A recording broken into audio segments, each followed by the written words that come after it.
When I escaped the Crimson Carnival the first time, I knew I had to go back. It didn't matter that I had almost died, that I had been badly injured, half blind, and burned. Sarah was there. All these years I had felt certain, but had no way to prove it. As it turned out, I had been right all along. She had found the place, and it had trapped her there, along with hundreds of others, thousands maybe. The secret ritual needed to get into the place was shared via an online forum. And now I had real suspicions about who had planted those tips. I had the feeling very few other people had actually been there and escaped. The only reason I had gotten out was that Sarah had seen me and warned me about the true nature of the place. Even then, I had barely made it. It had me in some sort of trance, I realized. The time had passed quickly at first, but the longer I stayed, the more it sucked me in and consumed me, hypnotized me. I went home and immediately read the sticky post from the moderators at the top of the main page. After scanning it again, there was no doubt in my mind the whole website was a trap being used to lure people in. Here is what it read. Crimson Carnival moderator tips. Don't worry about tracking the time too much. Although the Crimson Fair leaves with the sun, that doesn't mean you have to find your way back to the exit before that. Most people stay and watch as the carnival evaporates like smoke at the break of dawn. The grand finale of the fair, as it were. Speaking as someone who has seen it, I can tell you, it's quite a sight and not to be missed. There were plenty of other tips as well, some useful, but most were outright dangerous in retrospect. The whole thing was just a ploy to get people to go to the place, it seemed. To trap them there. And it had worked.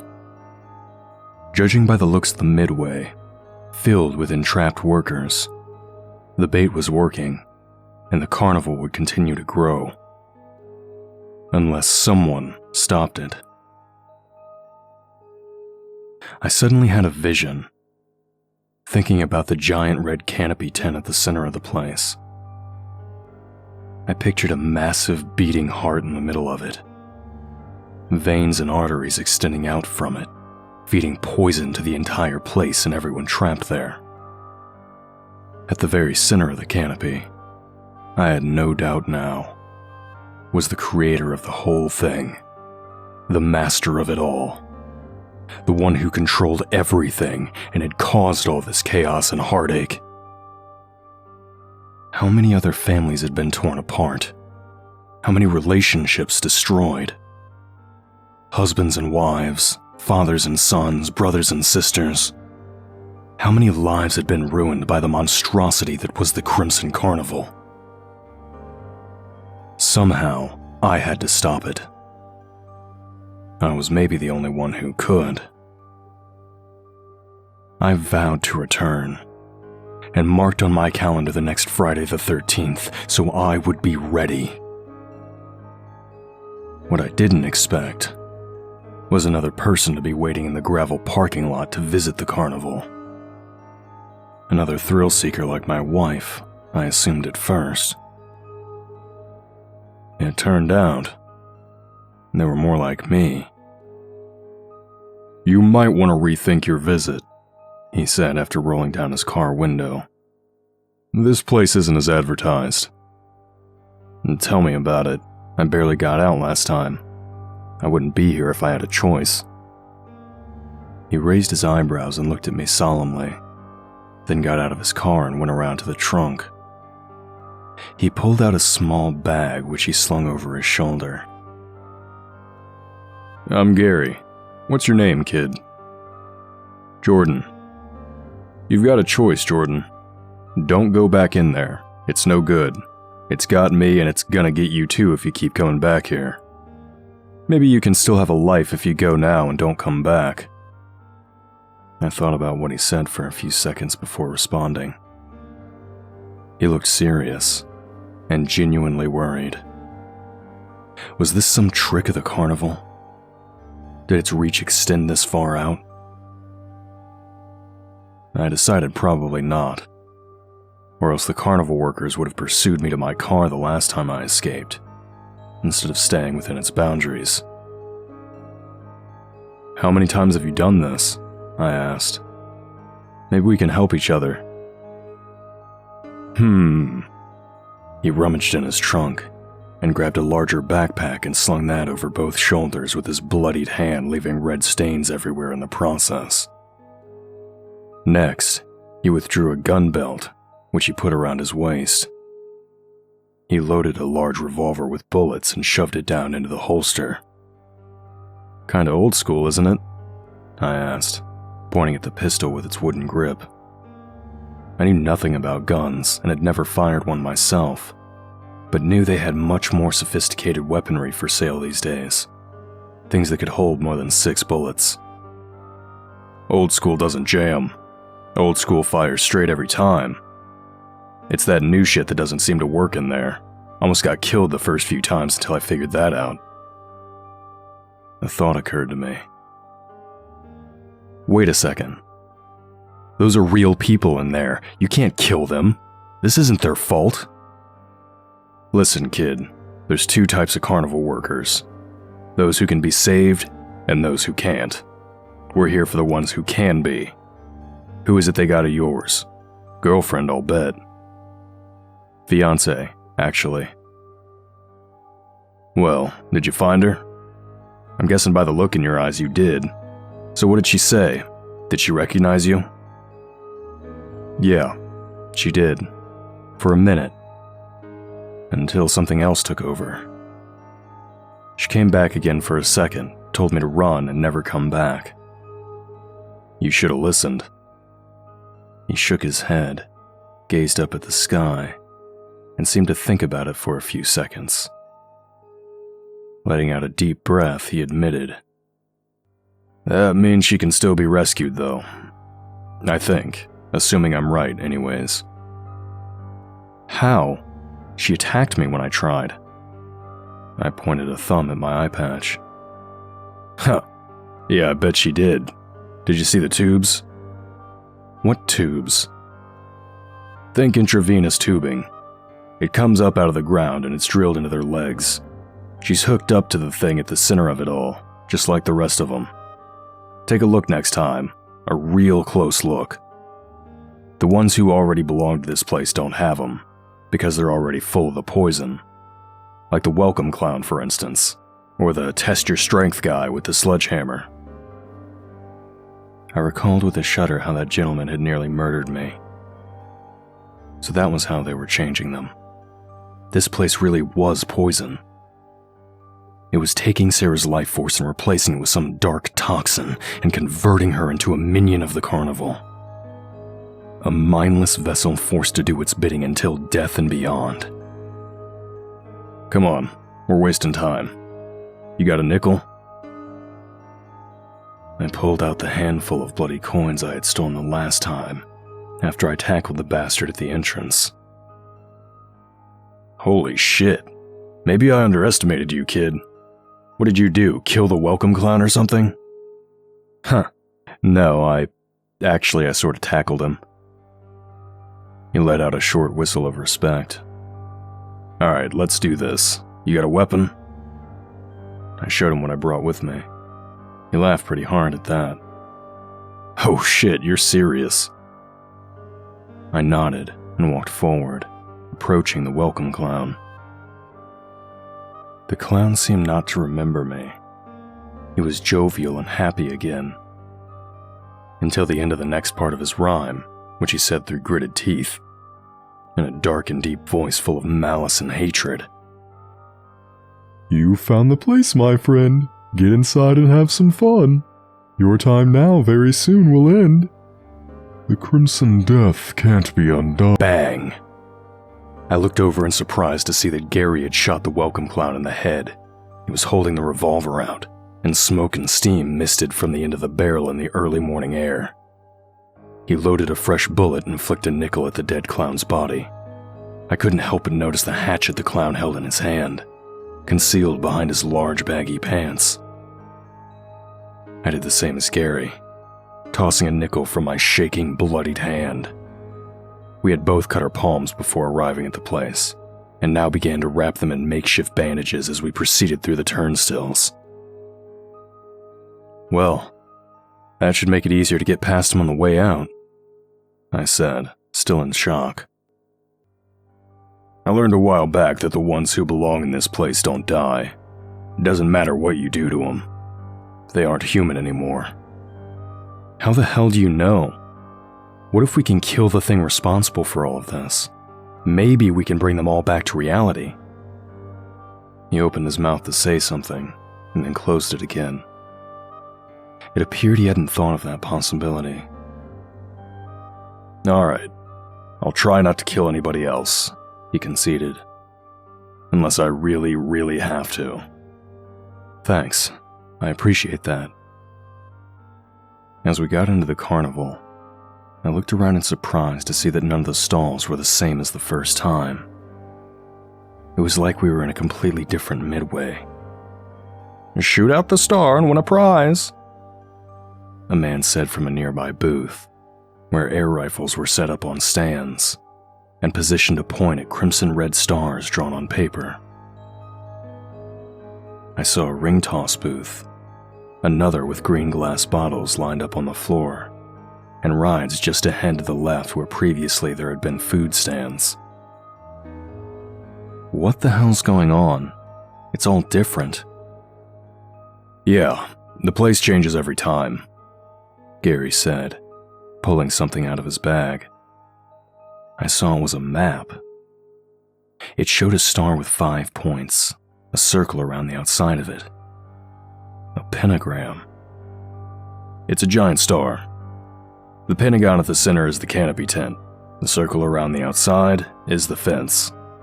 Every time you come back, it spins around, and you get a different entrance. The clown stays the same. He never changes, no matter which entrance you come in through. I saw writing on the map, and realized he had put little symbols in places. A Ferris wheel, an apple, a balloon, each on a different part of the star. This is the section with the rides. See the Ferris wheel symbol? He pointed up ahead, and I saw the giant wheel, lit up in glowing red just ahead of us. Do you remember what you saw when you came in last time? Well, let's see. There was the sledgehammer guy, can't forget about him, and the darts game where you try to hit the balloons. Sarah was at the spinning wheel of fortune near the entrance to the canopy, I remember that. His eyes lit up and he smiled, looking relieved. Well, ain't that a coincidence? Looks like we're headed to the same place. My partner Bruce is over at the ticket counter in the area, so we can stick together if you want. Help each other out? Sounds good to me, I said. You seem to have this place pretty well figured out. I wish. Every time I come here, it manages to surprise me. We were walking the whole time as we talked, and proceeded past the Ferris wheel and the Kraken, the Gravitron, and a mini roller coaster. Our route took us near the entrance to the Funhouse, and that was where things began to go downhill. Just as we were walking past the stairs leading up to the place, I noticed that the entire carnival had gotten quiet suddenly. No one was shouting at us to visit their booths. The rides had all stopped, and so had the music. All I could hear was the sound of our footsteps in the mud. And then others started joining in, getting louder as they neared us. Suddenly there was a dozen carnival workers approaching us from all sides. They walked towards us in unison, silently, and their eyes glowing red in the darkness.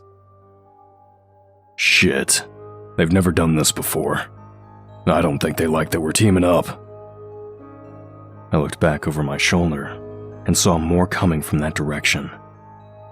The only way to escape was the stairs and into the funhouse. We both went that way without thinking as they closed in on us from every direction.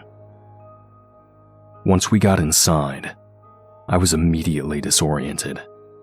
I felt the reflective walls with my hand and followed after Gary, trying not to lose track of him. The first section was a maze made of mirrors, and I found myself running headfirst into a few of them, causing my nose to bleed. The shapes of them made everything warped and distorted. My absent left eye was not helping, thanks to my newfound lack of depth perception. Ow, fuck! You alright back there, kid? He asked. Yeah, just great. Are we almost at the exit of this place yet? Not sure. I haven't been in this one before. I heard footsteps in pursuit behind us, and my heart began to hammer with fear again. They were following us closely, and by the sounds of it, they knew this place a lot better than us. Hurry, they're right behind us, I said, pushing him forward. Finally, we got out of the disorienting darkness of the House of Mirrors and arrived at the next section. The walls and floors were slanted, and I stumbled trying to walk towards a door that seemed further away than it actually was. The lines on the walls didn't help, as they seemed purposely drawn in such a way as to confuse the eyes. A strobe light began to flash, making me feel even more sick and disoriented as we stumbled along through the wonky space.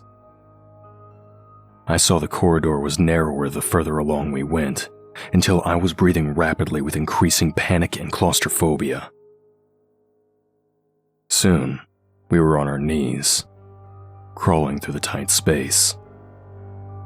And then we began to slide without warning downwards, and around bending corners like a spiral slide in a water park. Only this one had no water, and I found my knees beginning to burn and ache from the friction of movement. We picked up speed and began to go up and down in wave-like motions as the slide became steeper and steeper. Faster and faster until the walls were a blur and I felt my stomach drop sickeningly with each rise and fall of the floor. Finally, we reached the bottom, and I felt completely weightless, sailing off a ramp and flying through the air, screaming, to land in a giant ball pit.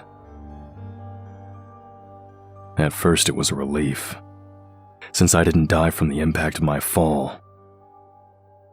But then I began to sink and kick, trying to find the bottom. It wasn't there. Oh fuck, I don't like this. I looked over and saw Gary panicking as well. The ball pit seemed to have no floor underneath it. You had to actually swim in it to stay afloat, pushing off against the resistance from below to keep your head above the surface of it. I can't swim, kid, he said desperately. Help! His head went under, and he flailed and kicked and came back up again, his face red and looking deprived of oxygen. Shit, just pretend you're on a bicycle, Gary. Kick with your legs and, I don't know, make some kind of arcs in front of you with your hands, okay? You can do it, just keep kicking and moving your arms. I could see his head going beneath the surface. I knew if I went to save him, I would be dragged under with him. People drowning usually have a tendency to take other people with them, unfortunately. Come on, Gary, this way, I said, trying to lead him away from the slide and towards solid ground off in the distance. There was a sign marked exit that way as well. We're almost out of here. His eyes became large all of a sudden, and his head disappeared below the surface in an instant, as if something very large and strong had just grabbed him by the ankle and dragged him from below. I took a moment to stare in shock at the space where he had just been, before I heard the sounds from behind me and my instinct to survive kicked in again. I started to swim out of the ball pit and towards the exit, just as the carnival workers came careening down the slide. I saw knives and axes and other weapons glittering in their hands in the dull light. Kicking with my legs as hard as I could, I swam towards solid ground to the ball pit. My heart was hammering loudly in my ears, and my mouth and throat were dry. Music began to blast from the speakers above, so I could no longer hear my pursuers. It was the song of the circus. The classic we all know, but have never bothered to look up the name of. Entry of the Gladiators is what it's called if you're interested.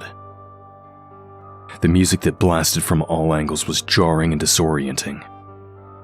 I felt something sharp bite into my leg and looked down to see a woman with a pierced nose and her hair done up in a bun, with a bone stuck through it.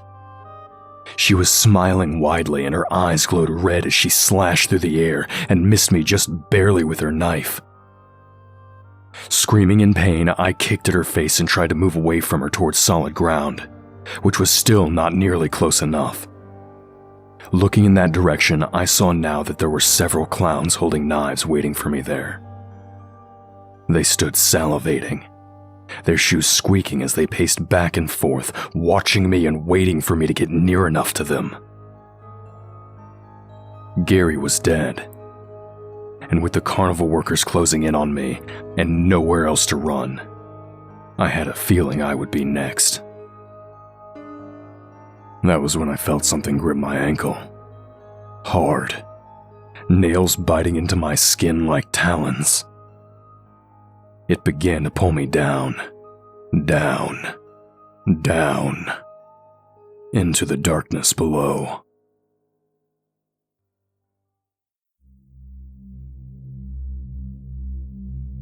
Greetings, friends and fiends. Chronicler here. We here at Creepy Spaghet would like to thank Jgrupe for allowing us to tell their story. If you enjoyed this story, be sure to subscribe to stay updated on these terrible tales. And be sure to check out the author and consider looking at their book, Beneath the Asylum, in the links below. If you're interested in having your story narrated, be sure to reach out to our humble overseer as he continues his journey to pull the darkest stories from the infinite depths of the internet. Until next time, fiends.